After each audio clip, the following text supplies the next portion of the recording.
10 ఏళ్ల పాలనలో ఏనాడు కూడా బీసీలను పట్టించుకోలే. 2018లో ఉన్నటువంటి రిజర్వేషన్లు తగ్గించి బీసీలకు అన్యాయం చేసింది కేసీఆర్ ప్రభుత్వం. ఇప్పుడు మా ముఖ్యమంత్రి రేవంత్ రెడ్డి గారి నాయకత్వంలో ఏదైతే రాహుల్ గాంధీ గారి సూచనలు, రాహుల్ గాంధీ గారు భారత్ జోడో యాత్ర ద్వారా కన్యాకుమారి నుంచి కాశ్మీర్ దాకా పాదయాత్ర చేసి పేద ప్రజల బడుగు బలైన వర్గాల నిమ్న జాతుల బాధలు తెలుసుకొని పాదయాత్ర ద్వారా తెలుసుకునే వ్యక్తిగా ఈ భారతదేశంలో కులగణన జరగాలి, మేమెంతో మాకాంత అని చెప్పి రాహుల్ గాంధీ గారు ఏదైతే ప్రకటించిండో, ఇవాళ భారతదేశంలో అధికారం వస్తే కాంగ్రెస్ పార్టీ మొదటగా భారతదేశం మొత్తం కులగణన చేసేది. ఇవాళ తెలంగాణలో అధికారం వచ్చినాం కాబట్టి రాహుల్ గాంధీ సూచనల మేరకు గౌరవ ముఖ్యమంత్రి రేవంత్ రెడ్డి గారు ఇవాళ కులగణన చేపట్టిండు. అందులో బీసీలో మేమెంతో మాకంతనే పర్సెంటేజ్ ప్రకారం రేపు స్థానిక సంస్థల్లో ఇవ్వడానికి మేము కులగణన చేపడితే ఆ కులగణన మీద కూడా కేటీఆర్ గారు తప్పుల ఆలోచన చేస్తున్నాడు. బీసీలను గతంలో బీసీలు మీ దాంట్లో ఎంతమంది ముఖ్యమంత్రులు ఉన్నారు?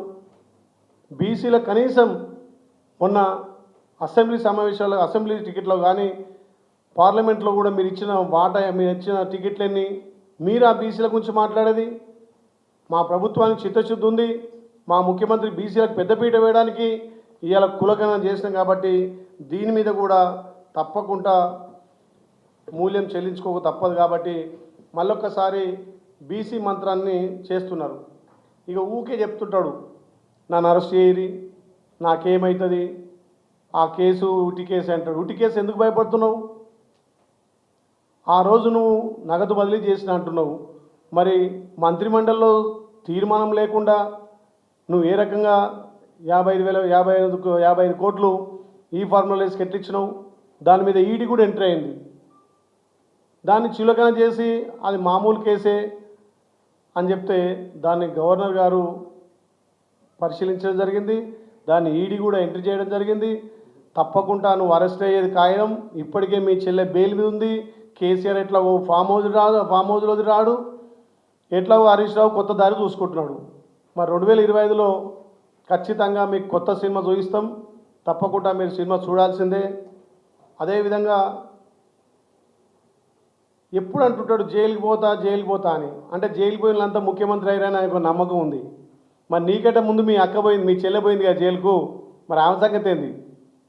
ఇంత కోరికుందా జైలుకి పోవాలని నీకు? అంటే కేటీఆర్ నిజంగా కూడా ఒక్కోసారి అనిపిస్తుంది మతి భ్రమించి మాట్లాడుతుంటే కేటీఆర్ మాట్లాడుతుండు. ఖచ్చితంగా కేటీఆర్ గారు జైలు బోర్డు ఖాయం. నువ్వెంత బుకాయించినా తెలంగాణ ప్రజల్ని నమ్మరు. ఈరోజన్నా ప్రతిపక్ష నాయకుడు కనీసం అసెంబ్లీకి వచ్చి మాట్లాడి మన్మోహన్ సింగ్ గారికి సంతాపం చెప్తాననుకున్నాం, కానీ పరిస్థితి కానరాలే. అది వాళ్ళ విజ్ఞతగా వదిలేస్తున్నాం. ఏదేమున్నా మేము సూచనలు సలహాలు తప్పకుండా ఇవ్వమని అడుగుతున్నాం. గౌరవ ముఖ్యమంత్రిగా, మాజీ ముఖ్యమంత్రి 10 ఏళ్ళు చేసిన వ్యక్తిగా మీ సూచనలు సలహాలు ఇచ్చి అసెంబ్లీకి రండి అని చెప్పి మేము ఆహ్వానించిన మరి బావబొమ్మతో కలిసి కేసీఆర్ని అసెంబ్లీకి రాణిస్తలేరా? నీ పని అయిపోయిందని ఫామ్ హౌస్లో కూర్చోబెట్టిరా? మరి ప్రతిపక్ష హోదా కోసం కొట్లాడుతురా? ఇలా చిట్చాట్లు అంటాడు. వచ్చే 2025లో మేము పార్టీ అధ్యక్షుని అనుకుంటా అంటాం. మరి 2025లో మీ పార్టీ కనీసం ఉండే పరిస్థితి కూడా కానొస్తలేదు. అదేవిధంగా కేటీఆర్ గారికి మేము ఒకటే చెప్తున్నాం, ఇకనైనా ఈ కొత్త సంవత్సరంలో ఈ ప్రభుత్వానికి సహకరించి, ఈ ప్రభుత్వం ప్రజల ప్రభుత్వం, ప్రజల సంక్షేమం కోసం చేస్తున్న ప్రభుత్వం. రైతుల విషయంలో పెద్దపీట వేసినాం, మహిళల విషయంలో పెద్దపీట వేసినాం, నిరుద్యోగులకు ఎన్నో ఉద్యోగాలు ఇచ్చినాం.